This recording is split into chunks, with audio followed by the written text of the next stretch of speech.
What you just saw were some of the first glimpses of a project we've been very excited to share with you for a long time now, Beyond Melee. Beyond Melee is a rollback-compatible game that sets out to take what you love about competitive Melee and expand upon it with heaps of exciting new content. Over the past year and a half, we've created additional characters, stages, mechanics, and educated reimaginings of Melee's original cast. More importantly though, Beyond Melee was created with the express purpose of carefully curating gameplay scenarios fit for tournament matches at every level of play for years to come. I'm Him Yojo, the director of Beyond Melee, and if you want to know more about this project, you're in luck. For the next half hour, we'll be showing why you should play Beyond Melee. But all this doesn't come from just me alone. In fact, I'll need some help from those who worked on this massive project with me for the last year. I'm Janther, coding lead on Beyond Melee and the creator of Raichu. I'm Sunset, a balance lead and animation director for Beyond Melee. We're far from the only team members though. This project is a result of the combined effort of dozens of individuals working their asses off. We're very excited to share that hard work with you now, so let's get right into it. The idea that sets Beyond Melee apart from previous attempts at new games based on the Melee engine is simple: informed design. It's been many years since a project like this was attempted, and in those years, the community has come to learn a lot more about Melee. For example, a balance mod made in 2021 would be unlikely to significantly buff Captain Falcon, given his recent success at top-level play. I'm sure immediately you're comparing Beyond Melee to Project M, and that's fair.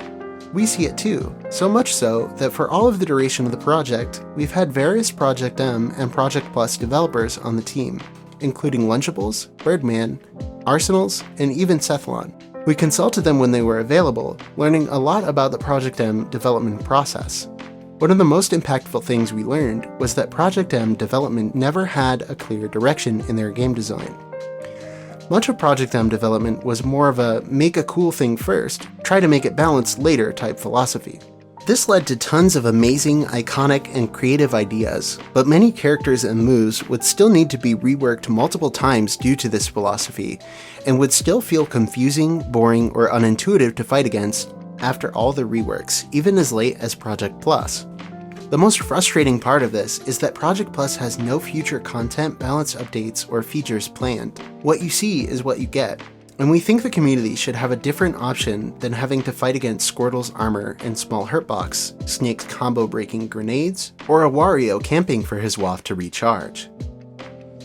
Or King Dedede. This discussion brings us to Beyond Melee's informed design. An example of informed design is understanding the distinction between game balance and game design. Modern competitive Melee has a certain balance to its gameplay. One of fast-paced aggression balanced perfectly, sometimes, with adrenaline-filled fight-or-flight defensive play. It's a balance that the more underpowered characters in Melee throw off in a pretty extreme way. Put simply, many of the characters who are lower on the tier list are playing a completely different game with each other. Most of their kits, by sheer coincidence, discourage the kind of breakneck-paced decision-making that makes Melee so iconic and fun to play, instead pushing the game in a slower, more defensive, and repetitive direction. Beyond Melee has opted instead to redesign the aspects of these characters that cause these design faults, which we'll talk about a lot more as we go forward. But first, something entirely new. Raichu isn't just a Pikachu clone. Almost all of his moves are entirely new, but stay true to the spirit of the Pikachu lineage. His neutral special is Electro Ball, a strong projectile that is slow to come out, slow to travel across the stage, but if it hits you, you're likely to be comboed to death. You quickly see this is a pattern with this character. At first, his up special seems very similar to Pikachu's, but under the hood it works much differently. It has a longer startup and only has a hitbox at the end of the zip. If you hit with this hitbox, you can cancel your up special into a jump, aerial, or air dodge. Side special is similar to Pikachu's in the air. On the ground, however, it becomes Volt Tackle. Raichu runs pretty slow normally, but he moves much faster during Volt Tackle. Storm across the screen to catch your opponents, chase after your Electro Ball, or jump cancel it to open up even more options. Fade back with a Wave Dash to trick your opponents, or jump in with a shocking surprise attack. Down special is smaller than Pikachu's Thunder, but it packs a wallop. The Storm Cloud is a meteor which sends the opponents directly to Raichu for the explosive finisher. His aerials are all entirely fresh, but draw inspiration from his previous evolutions. Raichu is the slowest character in Beyond Melee, but with a great variety of unique tools at his disposal, Raichu is a complete package and he packs a serious punch. You've seen Wolf before, and our Wolf is a greatest hits compilation of what you love most about this character. Not to mention, for his appearance in Beyond Melee, he has a totally original model. All of his specials work how you'd expect, but have slight tweaks here and there to align better with Beyond Melee's balance and design guidelines. Let's cover a couple unfamiliar bits first. Forward air and up air send at just the right angle and knockback to create a really interesting DI mix-up tree, making tough decisions for both players. Down tilt is a sex kick launcher with a fresh animation. Dash attack's animation is inspired by Ultimate Wolf. Bear is more of a swinging kick with no lingering hitboxes that sends at a low angle and hurts like hell to get hit by. Otherwise, he's mostly what you'd expect. Players who loved Wolf in any of his other iterations will love him just as much in Beyond Melee. Faye is a weapon specialist, lost in time. Though she's only made an official appearance in the Forgotten Star Fox 2, Faye feels both familiar and completely new. Her moveset is inspired by Fox from the original Super Smash Bros., with tons of new twists. Most notably, her specials, like her sniper, the pop. Fox, Falco, and Wolf all have iconic blasters, but they can't hold a candle to the pop. She isn't always stuck with the slow sniper, no, she can switch to a weaker version of Falco's laser. Hold B and A to swap between the pistol and the sniper. This swap is also useful for turning Faye around in the air. Her shine is also unique from other species, sending neatly up and behind her to set up for brutal combo sequences. Faye's up special is definitely the least flexible of the space animals, as it's only able to move straight up. However, you can charge it by holding B, allowing you to mix up your recovery distances. You might be thinking, wow, that recovery sucks. Nah, it's bitchin'. Side special is a recovery move, much like it is for other species, but this one is really, really different. Blast yourself with your own rocket back to the stage with this flexible, yet extremely self-punishing recovery option. Better get good at wall jump teching. It's also a fun little projectile on stage, but using it isn't really a threat. Her side special isn't the only place her missile launcher is used. Her up air, down air, and back air put the hefty weapon to good use, blasting opponents upwards and downwards and launching them sideways with a powerful thwack. Faye isn't your everyday spacey, but she's still part of the Star Fox family, and you'll feel that way when you play her soon. Shadow Mewtwo bursts into Beyond Melee with a diverse and unique moveset. He has similarities to Mewtwo in appearance, but in gameplay he couldn't be more different. Shadow Mewtwo's signature mechanic is his ability to Mega Evolve. That's right, Mega Evolution is making its first appearance in competitive Smash. You can Mega Evolve with down B once you've dealt 60% to your opponent with A button attacks. Watch your meter rise with damage, and plan your match around your next Mega Evolution. Mega Shadow Mewtwo deals more damage and knockback on all of his moves than his normal form, and he moves faster as well. You remain in your Mega form unless you whiff attacks, get hit, or your opponent dies. You can refill meter while Mega Evolved by landing more attacks though, so if you want to keep the momentum in your favor, make smart plays. Mega Evolution is great, but that's not the only surprise up his sleeve. Shadow Mewtwo, ironically, has no Shadow Ball. Instead, press Neutral Special to activate Light Pillar. As you hold B, an indicator travels across the stage. Let go of the button to activate the beam. It's solid for both shield pressure and combos, however, it's quite slow to start up and slow to cool down. It's a commitment, but you can use this move to extend tech chases, combos, or to punish campy opponents. Next, he has a completely reworked up B. It's based on some of his moves from Pokken. He has less positional mix-ups than Mewtwo does with his teleport, but don't let that fool you into thinking he can't recover. You have restricted angles to start with, but you can curve through the air with the control stick. For his normals, a stylish new back air with startling range allows Shadow Mewtwo to set up for edge guards or finish them. He gets a new down tilt that's slower to start and finish than Mewtwo's, but it's great at setting up into scary aerial finishers, even scarier when he's Mega Evolved. Based on his sword moves from Pokken, Shadow Mewtwo gets an ice-cold up tilt to juggle opponents or send them to the stars. A new up smash more in line with his other two smash attacks, a fiery forward air that launches forward, a startlingly strong forward throw, and so many more unique aspects that set this character apart from Mewtwo. With all of these new moves, and Mega Evolution as the cherry on top, Showdown Mewtwo brings a lot of new concepts to the Melee landscape, which makes him a must-play in the Beyond Melee roster. The tricky terror of Termina wreaks his havoc on the Beyond Melee cast with his speed and mischievous mix-ups. His counter is actually a curse, planting a poisonous flower on his opponent's head. But the counterplay is what you'd expect. Except for one thing. Skull Kid's side special looks like his counter, but don't be fooled. Try to punish it, and you'll be hit away just before he teleports to safety. You'll have to be ready for Skull Kid's tricks. Being ready for Skull Kid will be hard, though. He's fast, making an escape from his wrath difficult. He'll control a ton of space by threatening with his float, which ends when he uses aerials. Next, neutral special is a Mine of Darkness. Press B to spawn it, then throw it with A or the C-stick. Tap the B button again to make it explode and set up for unique combos. Control space with your mine, making it all the more clear that nowhere is safe from Majora's wrath. Finally, his up special is a teleport that can only go straight up, allowing him to recover from well below the stage. His smash attacks hold startling range for a character as small as him, reaching similar distances to Marth with his dangerous tendrils. Skull Kid's up air and bair aren't too out of the ordinary, except for the fact that they both turn him around in the air. Not only does he have a float, but he'll need to be ready for any attack to come at you from any direction. For the rest of his kit, every single move is extremely fresh. Nothing is borrowed, everything is original, and everything inspires dread. Skull Kid will take your stock, it's only a matter of time. Now, onto Melee's original cast. Beyond Melee is more than just additional characters. It's a complete rework of Melee as a game in a variety of ways.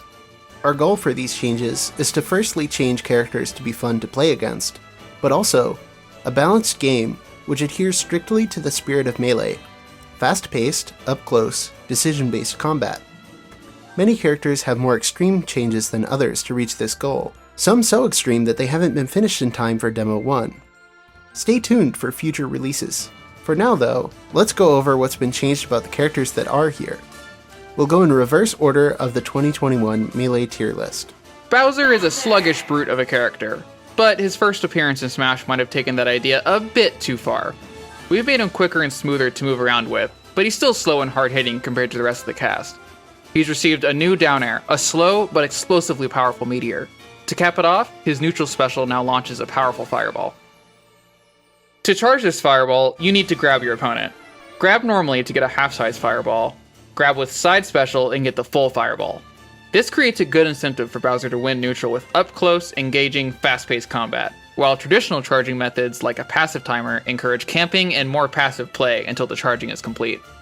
When Bowser gets his fireball by attacking you as the opponent, you have an active role in whether Bowser acquires this resource, just as Bowser does.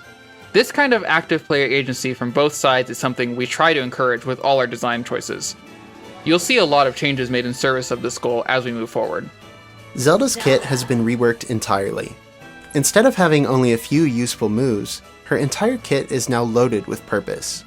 She has a new double kick down air and single hit combo nair that both set up into her devastating kill aerials.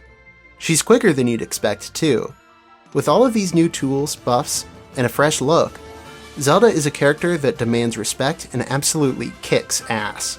This little rat is overflowing with electric energy.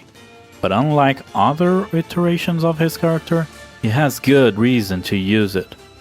With a self-damaging shine, hard-hitting new back air, a meteor, a threatening grab game, familiar spacey attributes, and blistering speed, Pichu brings a whole new meaning to the glass cannon archetype.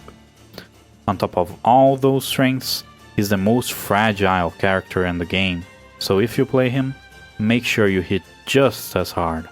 Once a quirky Marth imitator with few strengths to call his own, Roy now has a distinct identity. A new jab, down smash, improved dash attack, up tilt and forward tilt, and slightly quicker run speed make Roy really shine on the ground. His combo aerials have been retooled to consistently set up into more grounded action, and he's been given a new back air to finish the job in spectacular fashion. Roy is one of the most comboable characters in Melee, but now he can trap his opponents in a soul-crushing punish vortex of his own. Still holding on to his roots as a legendary whiff punisher in Melee's metagame, and beyond Melee, Mewtwo has many more tools to demand respect from his opponent, and heavy retooling to discourage more passive play.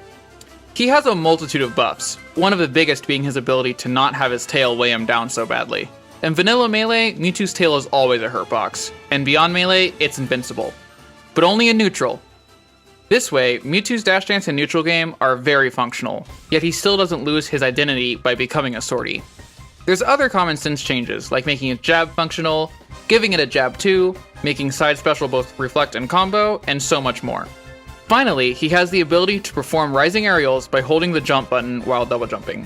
This change to his mobility cements him as a tangible threat to all opponents. Link has been powered up in Beyond Melee. Many of his moves overall have damage buffs, giving him a serious edge once he's penetrated his opponent's defenses. To help him do this, his arrow is especially stronger. It's now an important and creative combo tool in his legendary moveset. Young Link is the first character on this list who didn't have many design flaws or need as many tools or buffs to help him succeed. So these lists will be a bit shorter from here on. A new forward smash and forward air inspired by the jump slash from Ocarina of Time and Majora's Mask. The end of the fair has a meteor effect, opening up both his combo and neutral game. Forward smash is a slower, heftier move that hits like a truck. Up smash is now a single hit as well, helping him in entire situations. DK is a character who didn't need much to get results, but we gave him plenty to work with anyway. A small speed boost, an air that comes out twice as fast, tweaked grab game, and a dash attack that, of course, rolls off the ledge. How could we resist? Dr. Mario has finally gone to med school, and along with a medical degree, he's learned a thing or two about combat. His new Stomp was added in service of the larger goal of revamping his combo game. Most of his tools have been buffed to help him string hits together, so he'll deal big damage whenever he gets his hands on you. So much for the Hippocratic Oath. Doc got increased power, but Mario might have gotten the sweeter end of the deal. Increased speed. Mario is faster than ever, with few other buffs to his power level. The speed change alone blows his kit wide open, letting him combo like you'd never imagine. His new up smash packs a meaty punch. Put that speed to good use and get moving. Captain Falcon's evil clone gets a lot of flack for his slow speed, so we've given Side Special a little something to speed him up. If you land it in the air, you can cancel the attack into a jump, air dodge, or aerial. There's a lot of creative and tricky ways to put this to use. He's got a hugely powerful new up smash, and his up tilt is now a grounded version of his iconic stomp. Top all that off with improvements to his attributes in neutral air, and you've got a wizard who's worth your time. Samus has been retuned for faster play with a more natural flow. Charge Shot can now be charged in the air. Her up smash is also now a functional, beautiful move that's based on her parry from Samus Returns. Lastly, her bomb jumps are now limited to 2 per air time, which speeds up her recovery process for a more engaging experience for both players. These changes together may seem small, but in practice, she's very fresh. Pikachu's Bane has always been the floatier section of the cast, so to fill out his matchup spread, he has a new down throw that actually combos them. Honestly, this was all he really needed, but we gave him some of what he didn't know he wanted, with a stronger back air, faster down B, and more damage on his up air. Peach's changes are largely about intentionality, which feeds into Beyond Melee's removal of random mechanics. This means Peach is no longer ever inclined to camp to find a stitch. Peach always pulls normal turnips now, except for when she's done 300% with A moves through the course of a match. In practice, she gets roughly 1 stitch a game versus fast fallers, and sometimes 2 versus floaty characters. Oh, and she can choose which F-smash item to use. Falcon only got one real change to bring him more in line with Beyond Melee. His Gentleman is more consistent like it is in PAL.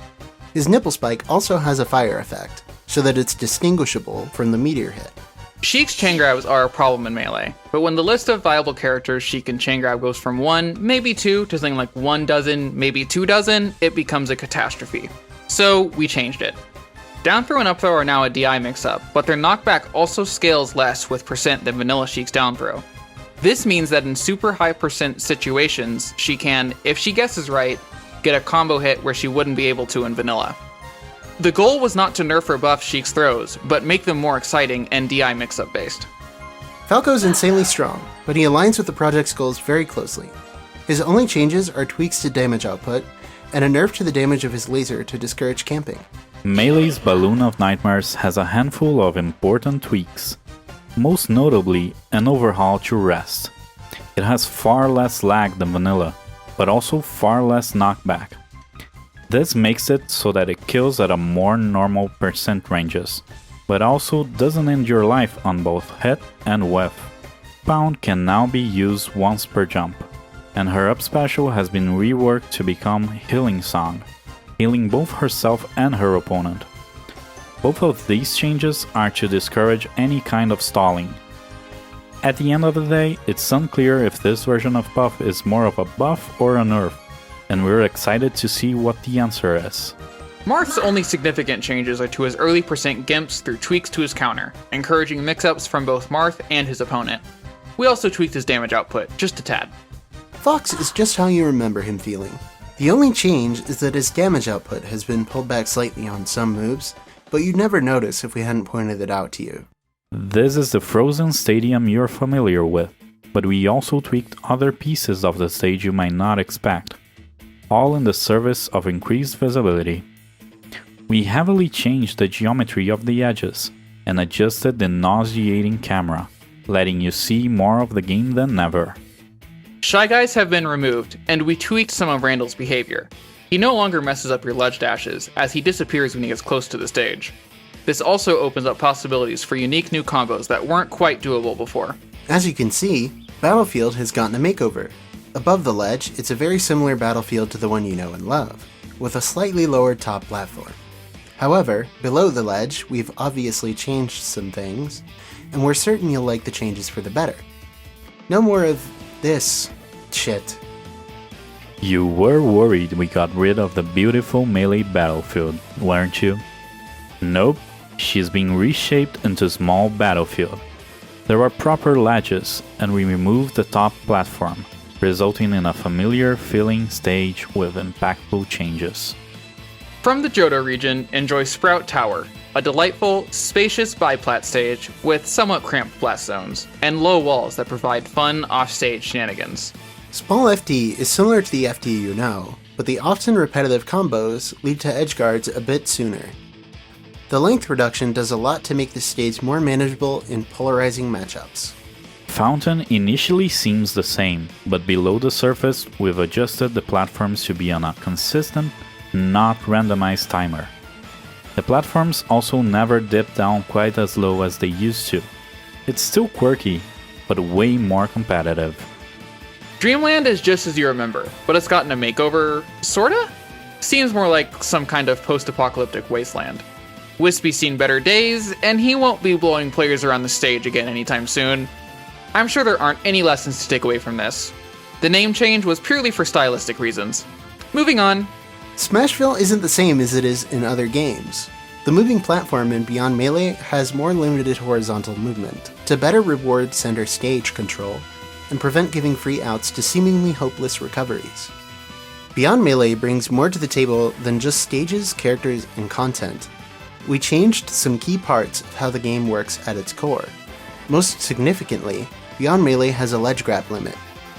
After grabbing the ledge a few times in a row, on the next ledge grab, you no longer get any invincibility. Mashing is a fantastic way to break your pretty new controller's weakest and most crucial parts as quickly as possible, the analog stick and the stick box. That's something we decided we could attempt to address in Beyond Melee. So, mashing with the analog stick is actually useless. Instead, you can only mash via the face buttons on the controller. The face buttons now do 3 times the amount of mash as they would in Vanilla Melee, so don't expect anyone to be holding you for very long. Finally, we changed the projectile damage ratio from half to 1, meaning that reflecting projectiles is more rewarding than ever. Moving on from engine changes, our last mechanical change comes in the form of rollback compatible, per player toggles for tap jump and auto L cancel. In local versus, push D-pad left on the character select screen to turn off tap jump. Push D-pad left again to turn it back on. Push D-pad right instead to toggle auto L cancel. In rollback online matches, hold D-pad left until the announcer says go to turn off tap jump, or hold L to turn on ALC.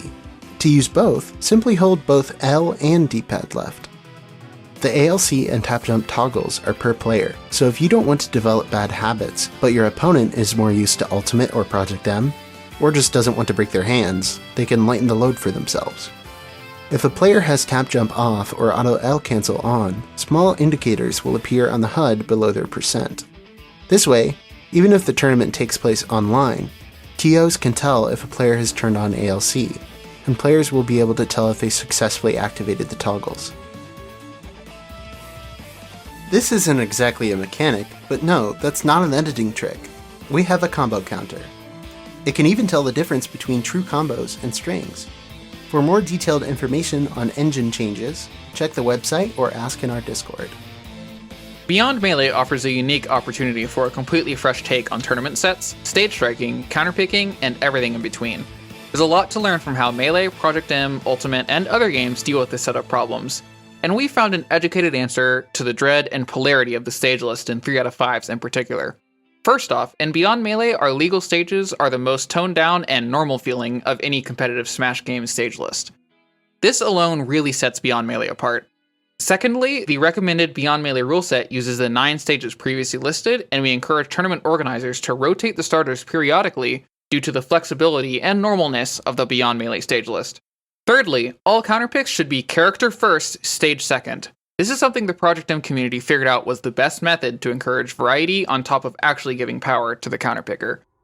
Finally, every counterpick should first start with 3 bans by the previous game's winner, with no DSR. We think you'll really enjoy this rule set if you try it out. Tons of variety, great stages, and actually powerful counterpicks. So, you might have noticed some old favorites are missing from the character select screen. We know, they haven't been abandoned, their redesigns simply aren't complete yet.